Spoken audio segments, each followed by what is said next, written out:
Good evening. This is All India Radio and I am Valsa Williams with the news at 9.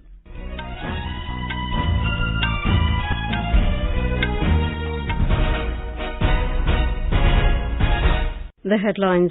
President Draupadi Murmu addresses the nation on the eve of Republic Day, says world looking at India with a new sense of respect, creating new opportunities and responsibilities.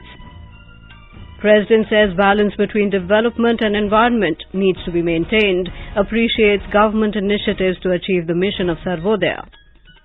Prime Minister Narendra Modi says unprecedented opportunities available to youth in the country, interacts with NCC cadets and NSS volunteers. 901 police personnel to be conferred with police medals for gallantry on Republic Day. Sania Mirza and Rohan Bopanna enter mixed doubles final of Australian Open tennis at Melbourne. And in hockey World Cup, Germany beat England and Netherlands defeat South Korea to enter semi-finals.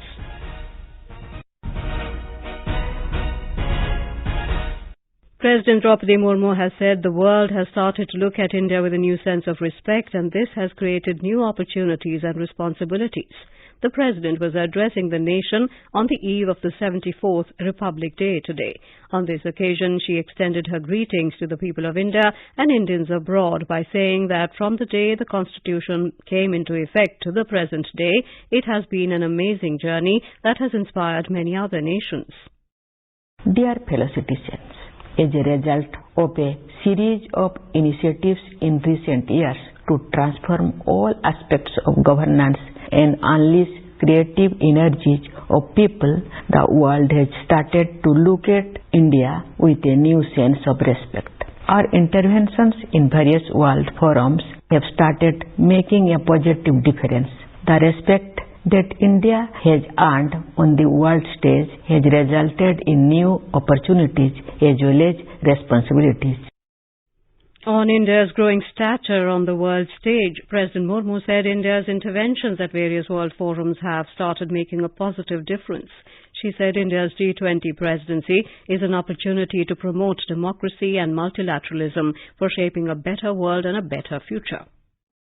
This year, as you know, India holds the presidency of the Group of 20 Nations. With our motto of Universal Brotherhood, we stand for peace and prosperity of all. Thus, the G20 presidency is an opportunity to promote democracy and multilateralism and the right forum for shaping a better world and a better future. Under India's leadership, I am sure G20 will be able to further enhance its efforts to build a more equitable and sustainable world order.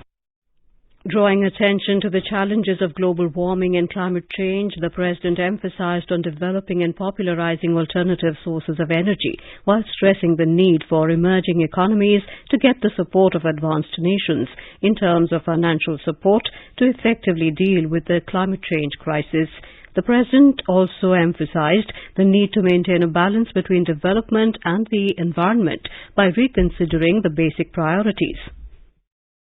India has taken a commendable lead in the direction by giving a policy push to solar energy and electric vehicles.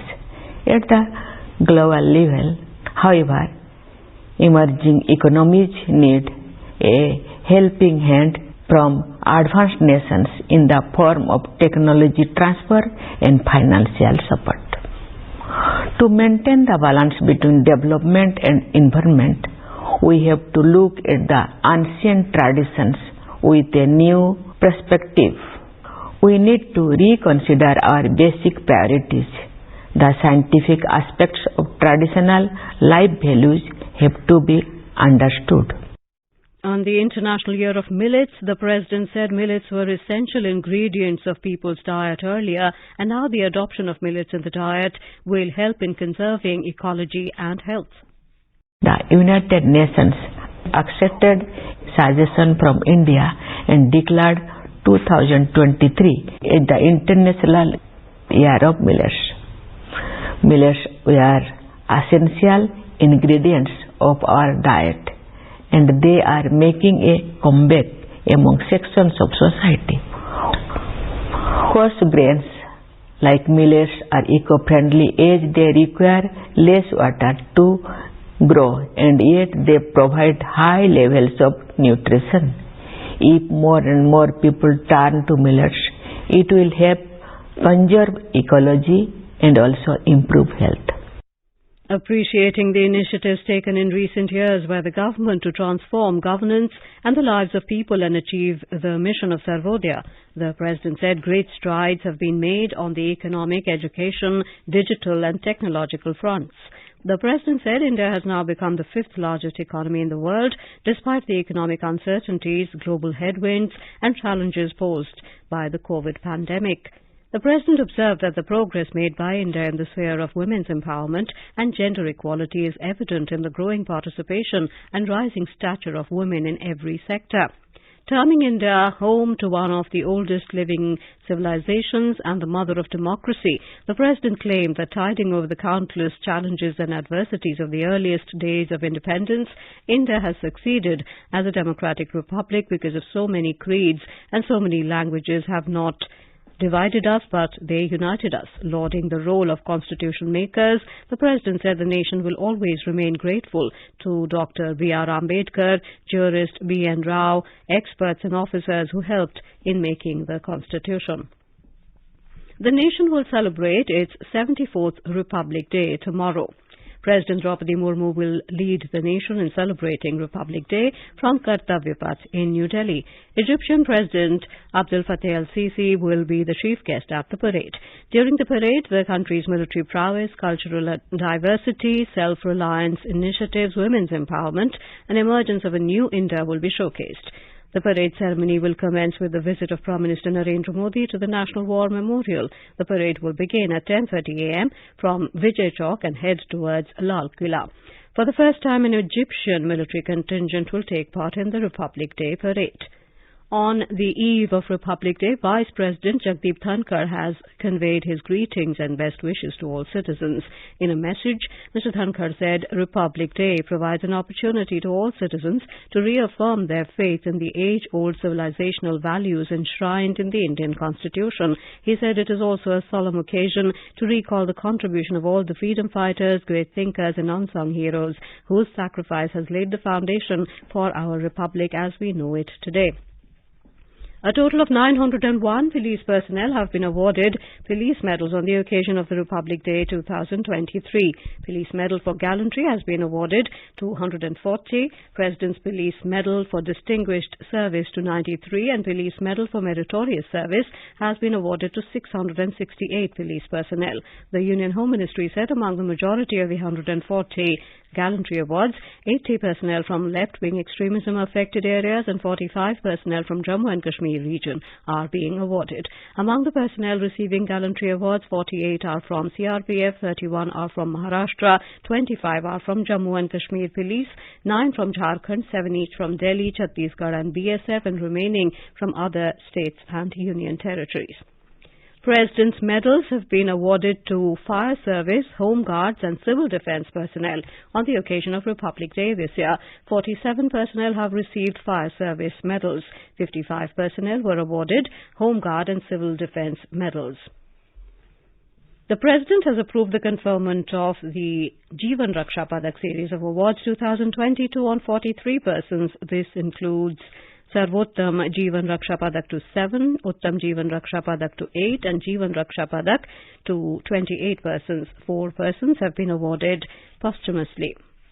This is All India Radio giving you the news. For quick news updates around the clock, follow us on our Twitter handle at AIR News Alerts.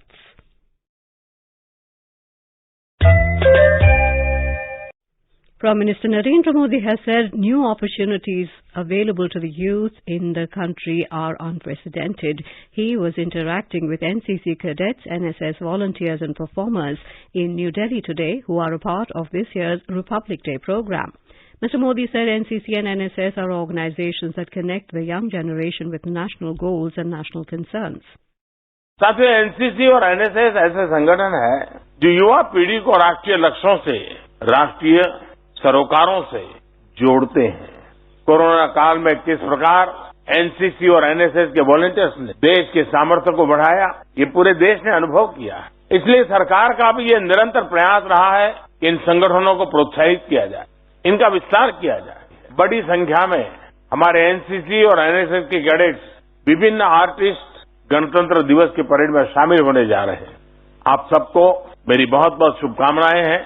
The Prime Minister said today the country is running campaigns like Startup India, Make in India and Atmanirbhar Bharat. He said India is working towards meeting global demands. India and Egypt today signed a memorandum of understanding to facilitate content exchange, capacity building and co-productions between Prasar Bharati and the National Media Authority of Egypt. The MOU was signed by INB Minister Anurag Singh Thakur and Egypt's Foreign Minister Sameh Hassan Shokri. The MOU was exchanged in the presence of Prime Minister Narendra Modi and President of Egypt Abdel Fattah el-Sisi in New Delhi. The MOU is part of the efforts by Prasar Bharati to expand the reach of DD India channel to showcase the country's progress through programs focusing on the economy, technology, social development and also the rich cultural heritage. President Draupadi Murmu today said young voters have the responsibility to raise awareness of the democratic process in the country. Speaking at the 13th National Voters' Day 2023, organised by the Election Commission of India in New Delhi today, the President said young voters are now actively participating in the election processes, which is a good sign for democracy. President Draupadi Murmu handed over voter cards to 5 youngsters who are going to vote for the first time. During the event, the President distributed national awards for the best electoral practices to state and district level officers. The President awarded the National Media Award to All India Radio News in the electronic media category for carrying out an outstanding campaign for voters' awareness and education. The Election Commission has decided to revise the date of the poll for by-elections to the Chinchwad and Kasbapet Assembly constituencies of Maharashtra. The date of the poll has now been revised to the 26th of February, a day ahead of the previous date on the 27th of February. The Commission took the decision as the previous date clashed with the 12th Standard HSC exam and graduate degree exam to be conducted at various polling stations. Pakistan is considering slashing the salaries of government employees by 10% across the board amid a deepening economic crisis in the cash-strapped country. Pakistan is grappling with one of the country's worst economic crises in recent years amid dwindling foreign exchange reserves. According to media reports, the National Austerity Committee, constituted by Prime Minister Shehbaz Sharif, is also considering cutting down expenditures of ministries by 15%, reducing the number of federal ministers, ministers of state and advisors. The Indian duo of Sania Mirza and Rohan Bopanna have entered the Australian Open mixed doubles final at Melbourne. They outclassed third-seeded Great Britain's Neil Skupski and USA's Desiree Cowcheck 7-6, 6-7 in the semi-final. They will now take on the Brazilian pair of El Stefani and R. Matos, who defeated O. Gadecki and Empos Mons of Australia in the other semi-final today. In men's singles, Novak Djokovic and Tommy Paul entered the semi-final. Djokovic defeated Andrei Rublev, while Paul overpowered Ben Shelton. In women's singles, Magda Linette entered the semi-final, beating Karolina Pliskova of Poland, and Arina Sabalenka of Belarus defeated Donna Vekic of Czech Republic in the other quarter-final match today. In the FIH Hockey Men's World Cup, the last 2 quarterfinals were played in the Kalinga Stadium in Bhubaneswar in Odisha today. Germany defeated England in the third quarterfinal by 4-3 in a penalty shootout, while the Netherlands beat South Korea 5-1 in the fourth quarterfinal. Belgium and Australia have already reached the semi-finals. And now, before we end the bulletin, the headlines once again. President Draupadi Murmu addresses the nation on the eve of Republic Day, says world looking at India with a new sense of respect, creating new opportunities and responsibilities.